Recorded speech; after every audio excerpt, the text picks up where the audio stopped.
last week, nakarang linggo, ay may na-receive na report si Governor regarding the possible illegal disposal of huge quantity, malaking bahagi ng mga gamot.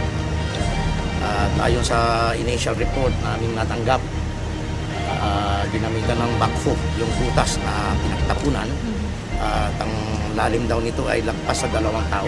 So, malalim at hindi pa namin ma-ascertain kung gaano kaluwang. But definitely gumamit sila ng truck sa paghakot ng kinambak na mga gamot na ito. At pick up ang ginamit. Ilang beses ang nagbiyahe. So based doon sa lalim at posibleng luwang ng pinagtapunan ng gamot ay ang lalim na napakarami nito. Ayon sa impormasyon namin natanggap ay this could probably dates back mga 2005 or 6 itong mga disposal na ito. So, itong meron tayong blood bag dito. Blood bag, ito yung pinaglalagyan ng dugo bago isalin. Yung ginagamit ito para sa isalin ng dugo. Meron din tayong mga pills dito, contraceptive pills.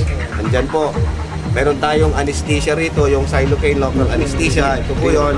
Meron tayo rito yung IV tubing, ito yung nilalagay po sa suero. Tapos inaano sa pasyente.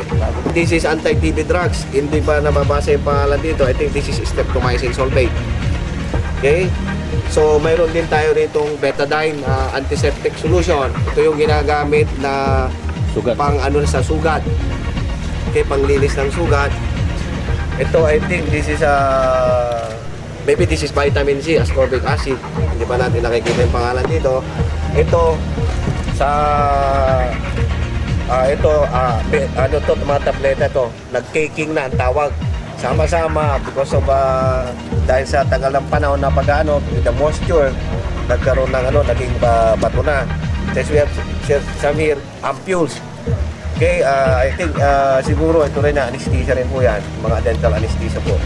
Ay dapat po hindi tayo nag-dispose ng mga medicine na ganyan kasi ang daming nangangailangan. So we should procure only what is needed by our constituent. So regardless kung i-dispose mo hindi, ay importante dyan po ay ito, kung bibili man tayo, ay kailangan lang ng ating constituents. So palang nasasayang. So proper disposal yan actually is hindi po disposal. Ginagamit ng mga nangangailangan po.